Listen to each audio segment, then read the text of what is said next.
To start off the program today, HartmannReport.com, my daily rant, my daily take, I renamed it to sound a little more respectable.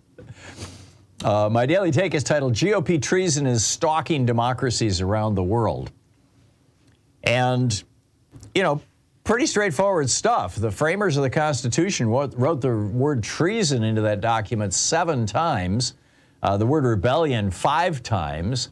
Why? Because they knew how deadly rebellion is to democracy when it's not swiftly and severely punished.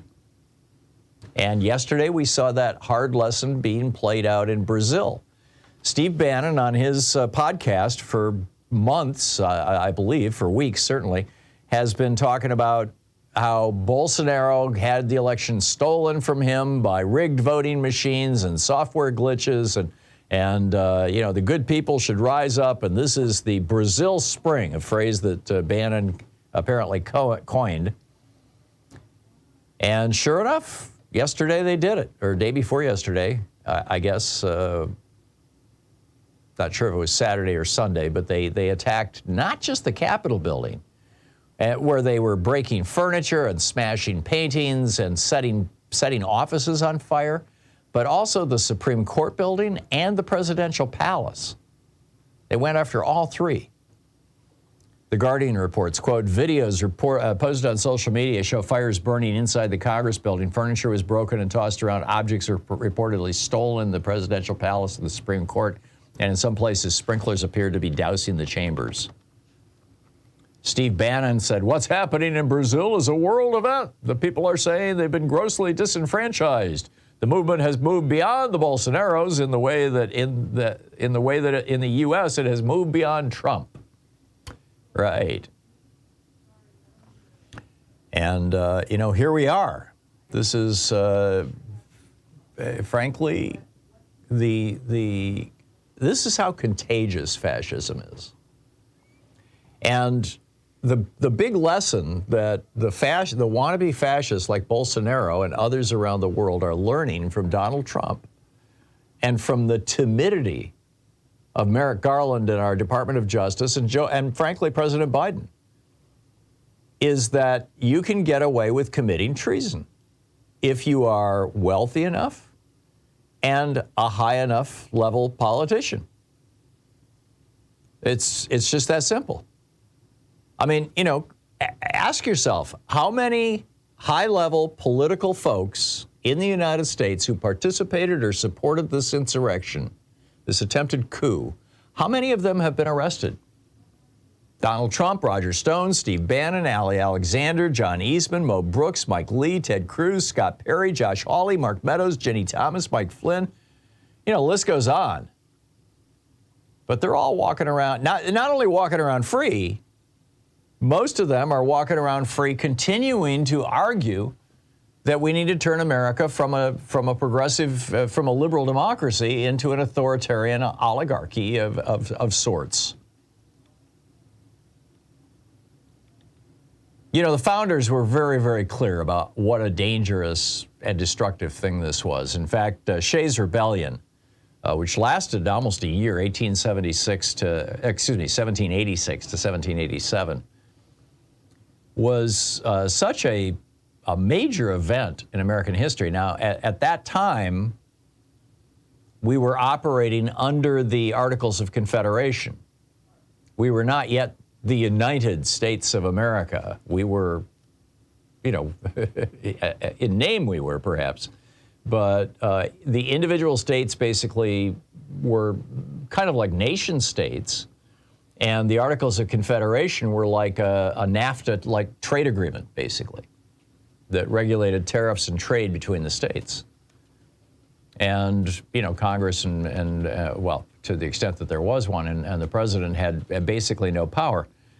So that Shays' rebellion is credited by numerous, you know, well-known historians as being the thing that provoked well, he wasn't president yet. He was the former General George Washington. He fought the Revolutionary War. He retired back to Mount Vernon, to his plantation in Virginia. And he came out of retirement specifically in 1787 to travel to Philadelphia to help lead the Constitutional Convention because of Shays' rebellion, which is why you see the word rebellion 5 times in the Constitution and the word treason 7 times. Henry Knox, the guy who took President Washington's measurements and then traveled to Connecticut to track down Daniel Hinsdale and have an American-made suit made for George Washington so he could be sworn in as president in an American-made suit. That guy, Henry Knox, the guy who also rode up to Washington's farm plantation to Mount Vernon in 1789 and said, "You've been elected president." That Henry Knox. In 1786, on October 23rd, 1786, writing about, again, Shays' rebellion, wrote a letter to George Washington, and this was the letter that caused Washington, to hop on his horse and head to Philadelphia. He said, and I quote, "We have arrived at that point in time in which we are forced to see our national humiliation, and that a progression in this line cannot be productive of happiness, either public or private. Something is wanting, and something must be done, or we shall be involved in all the horror of faction and civil war without a prospect of its termination. Every tried and true friend to the liberties of his country is bound to reflect and to step forward to prevent the dreadful consequences that will result from a government of events. Unless this is done, we shall be liable to be ruled by an arbitrary and capricious armed tyranny whose word and will must be law." End of quote. I mean, frankly, I think that's a perfect description of what's going on right now.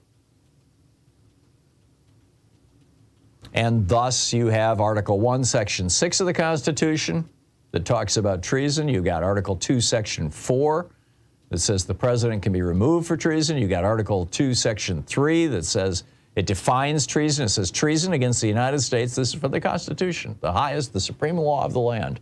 Treason against the United States shall consider only in levying war against them or in adhering to their enemies, giving them aid and comfort. Article 4, Section 2 talks about a person charged with treason who can be deported.